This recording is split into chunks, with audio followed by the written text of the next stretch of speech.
So we're going to be carrying on from where we left off in our series of teachings on light, the true light, which is the truth. Like we said, there's only one truth, and there is such a thing as the truth. Not everybody having their own paradigm of truth. There's only one truth, and we've been able to come to the point where we've learned that God is light. 1 John chapter 1 verse 5, and in him is no darkness at all. Okay, I'm not going to take time to start summarizing everything we've learned so far, but just get the other, if you haven't seen the other clips, just you can try and download the other clips, or go watch them online. But we were at the place where we were talking about words. We said we can't really understand how light functions, how the mystery of the true light works, and how it affects the entire universe, and how it affects you, spirit, soul, and body, and socially and financially, and everything you're doing. Everything in the universe was created by light, the true light, and is upheld by the true light. But we can't really relate with that until we understand the place of words. Okay, and we read in John chapter 1 and verse 1, where it said, in the beginning was the Word, and the Word was with God, and the Word was God.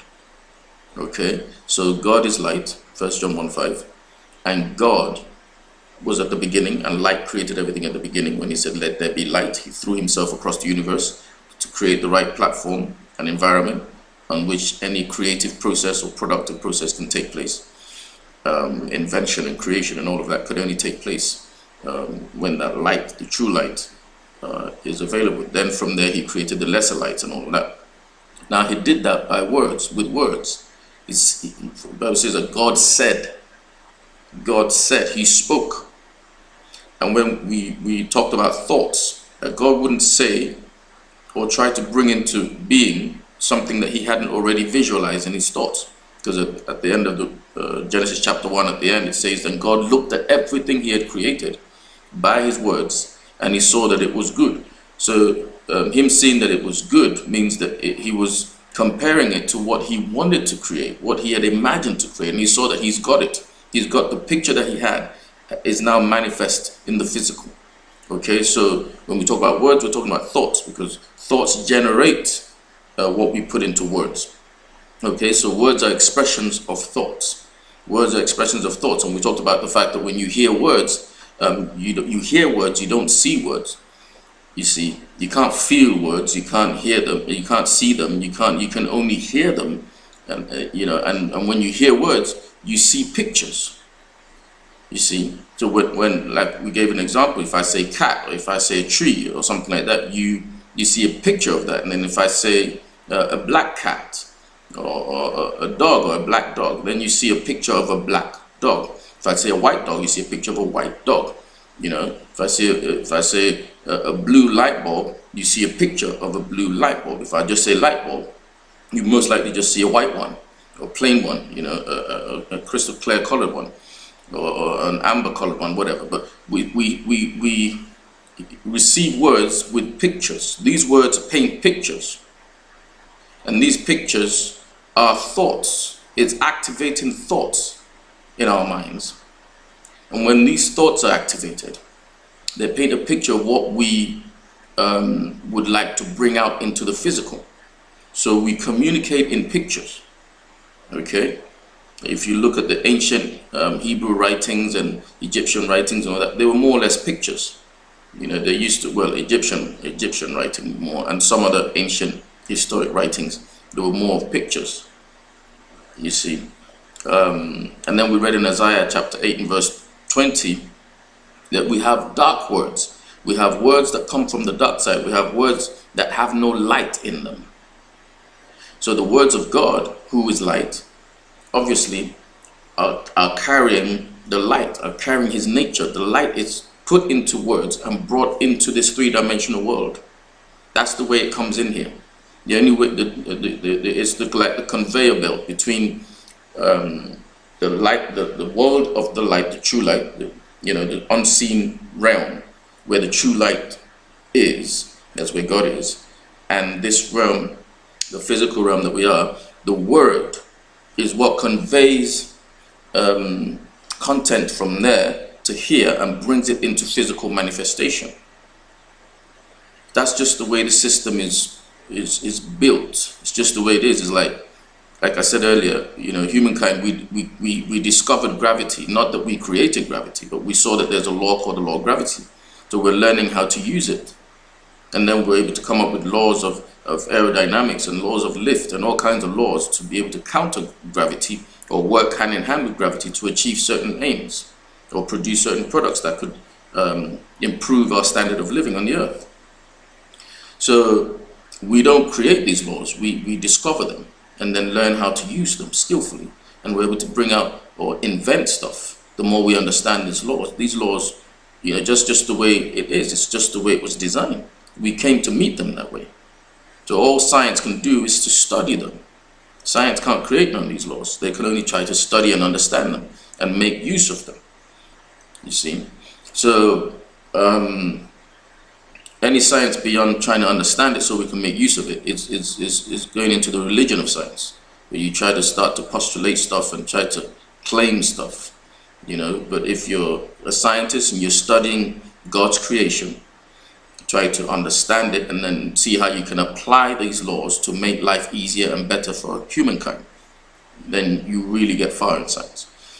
Right, okay, so we said they're dark words. So these dark words are thoughts that come from the dark realm.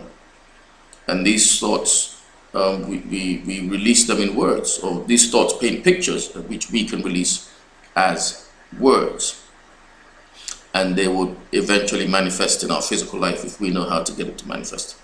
Right, okay. Now, we need to know also that in John chapter 6 and verse 63, Jesus said something. He said, "The words that I speak unto you, they are spirit and they are life." They are spirit and they are life. They are spirit and they give life. So they're spirit. So now we know that the realm of words is the realm of the spiritual. Just like you can't see light. No one can see light. We can only sense it or see the effect of it on elements and objects.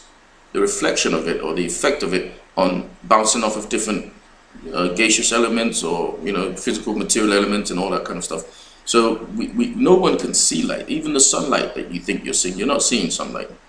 You can't really see light. Light is invisible to the human eye. You can't see it.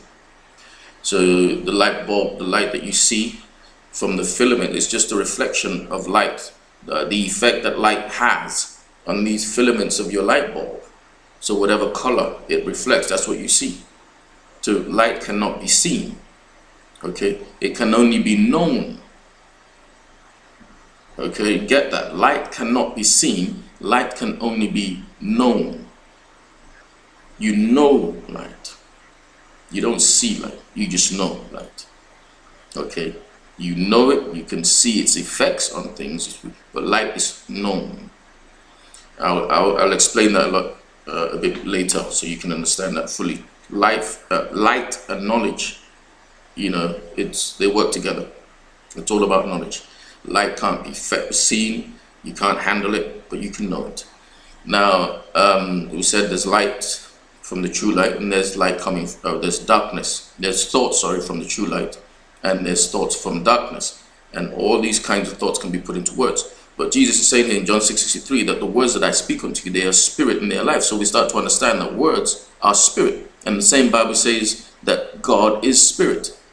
So the realm of words, and God is the word, and the word is God, and light is God. So all that realm is the realm of the spirit. They're all spirit. Words, spirit, light, spirit, God, spirit. So it's in the spirit realm. The invisible realm, the spirit realm. That's the realm that these things operate in. That's the realm that they're in. And what we're trying to do is to bring stuff out from the spirit realm, or learn how God did it so we can do it ourselves, because he wants us to. We were created in his image. We were created in his image to operate just the way he does. Okay, so how to bring stuff from the spirit realm into the physical three-dimensional world that we live in to enhance our life here to the point where we become glorified individuals, just like walking spirits on the earth, you know, like aliens on the earth, you know, supposed to be supernatural beings. Because like we said earlier, we're spirit, we have a soul, and we live in a body. We're not bodies, you know, who have some kind of brain that can think. No, we are spirits, we have a soul, and we live in a body, and we were designed that way. Okay, so we understand that. Now, I said all that so we can go into the main thing. Okay, now, Adam was created in the exact same image as God. God created his mini-me. God created Adam exactly to look exactly like himself. He was a reflection of God. He made man or humankind in his image. Adam and Eve were made in his exact same image. Okay, now we can see that in Genesis chapter 1 verses 26 to 27. He said, let us make man in our image, okay, and in our likeness, and let him have dominion. Let him have dominion over everything on the earth, dominion over all the sea, the fish in the sea, everything in the seas, everything on land, all the animals. He said, let him have dominion over everything. Let him dominate the world. Let him rule the world. In other words, let him be the God of this world. Let him manage the world, the earth, the universe for us. So man was created to rule this world. Man, the humankind was created, Adam and Eve were created as the gods of this earth. They were the God of this world. That was God's original plan, to make them gods over all created things.